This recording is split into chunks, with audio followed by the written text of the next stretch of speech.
Hello friends, welcome to Cookify. இன்னைக்கு நம்ம பாத்தீங்கன்னா ஸ்பைசியான ஒரு எக் மசாலா பாஸ்தா எப்படி செய்யலாம்னு சொல்லி பார்க்கலாங்க.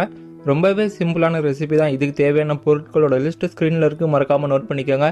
அதே மாதிரி நம்ம சேனலுக்கு இது வரைக்கும் நீங்க சப்ஸ்கிரைப் பண்ணாம இருந்தீங்கன்னா சப்ஸ்கிரைப் பண்ணிட்டு கூடவே பெல் நோட்டிஃபிகேஷன் ஆன் பண்ணிக்கோங்க. இந்த ரெசிபி பிடிச்சிருந்தா மறக்காம லைக் பண்ணிட்டு உங்க ஃப்ரெண்ட்ஸ் அண்ட் ஃபேமிலி கூட ஷேர் பண்ணிக்கோங்க. ஃபர்ஸ்ட் அடுப்பு ஆன் பண்ணி ஒரு கடாய் வச்சுக்கலாம். கடாய் சூடானதும் இதில் பார்த்தீங்கன்னா 2 டேபிள் ஸ்பூன் அளவுக்கு எண்ணெய் ஆட் பண்ணியிருக்கேன். எண்ணெய் சூடானதும் 1 டீஸ்பூன் அளவுக்கு ஜீரகம், 1 டீஸ்பூன் அளவுக்கு நறுக்கின பூண்டு, 1 டீஸ்பூன் அளவுக்கு நறுக்கின இஞ்சி, 1 பச்சை மிளகாய் ஆட் பண்ணியிருக்கேன். இது எல்லாத்தையுமே சேர்த்து மீடியம் ஃப்ளேமில் 1 நிமிஷத்துக்கு வதக்கி எடுத்துக்கோங்க. இஞ்சி பூண்டு பச்சை மிளகாய் எல்லாத்தையுமே வதக்கிட்டு இது கூட பார்த்தீங்கன்னா 2 மீடியம் சைஸ் பெரிய வெங்காயத்தை பொடியாக நறுக்கி ஆட் பண்ணியிருக்கேன். இந்த வெங்காயத்தை கண்ணாடி பதம் வர வரைக்கும் வதக்கி எடுத்துக்கோங்க. அடுத்ததாக பார்த்தீங்கன்னா இது கூட 1 மீடியம் சைஸ் தக்காளியை பொடியாக நறுக்கி ஆட் பண்ணியிருக்கேன்.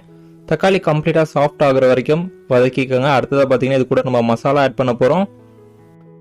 ஃபர்ஸ்ட் மிளகாத்தூள் பார்த்தீங்கன்னா 1 டீஸ்பூன் அளவுக்கு ஆட் பண்ணியிருக்கேன். மல்லித்தூள் பார்த்தீங்கன்னா 1 டீஸ்பூன் அளவுக்கு ஆட் பண்ணியிருக்கேன். கரம் மசாலாவும் 1 டீஸ்பூன் அளவுக்கு ஆட் பண்ணியிருக்கேன்.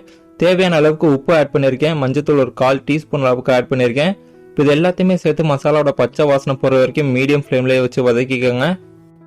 ஒன்ஸ் மசாலாவோட பச்சை வாசனை போனதுக்கப்புறமா பார்த்தீங்கன்னா ஒரு 1/2 கப் அளவுக்கு பாஸ்தா வேக வச்ச தண்ணி ஆட் பண்ணியிருக்கேன்.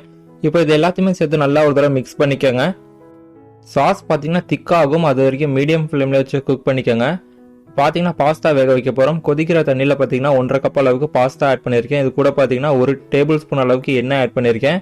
உப்பு ஒரு 1/2 டேபிள் ஸ்பூன் அளவுக்கு ஆட் பண்ணியிருக்கேன். இது எல்லாத்தையுமே சேர்த்து ஒரே ஒரு தடவை நல்லா மிக்ஸ் பண்ணிவிட்டு பாஸ்தாவை ஒரு 7லேருந்து ஒரு 9 நிமிஷம் வரைக்கும் மீடியம் ஃப்ளேமில் குக் பண்ணுங்க போதும். பாஸ்தா வேகும் போது அடிக்கடி மிக்ஸ் பண்ணாதீங்க. அந்த மாதிரி செய்யும்போது பாஸ்தா உடையிறதுக்கான சான்சஸ் ரொம்பவே அதிகமாக இருக்குது. இப்போ பார்த்தீங்கன்னா பாஸ்தா வெந்துருச்சு. இப்போ இந்த பாஸ்தா தண்ணியை நம்ம வடிச்சிடலாங்க. இப்போ வடிச்சு இந்த பாஸ்தா தண்ணியை வேஸ்ட் ஆக்காமல் ஒரு 1/2 கப் மட்டும் எடுத்து வச்சுக்கோங்க. அதுதான் நம்ம சாஸில் யூஸ் பண்ண போகிறோம். பாஸ்தா வடிச்சதுக்கு அப்புறமா இதில் 1 டேபிள் ஸ்பூன் அளவுக்கு எண்ணெய் ஊற்றி நல்லா மிக்ஸ் பண்ணிடுங்க. இந்த மாதிரி செய்யும்போது பாஸ்தா ஒன்னோட ஒன்று ஒட்டாமல் இருக்குங்க.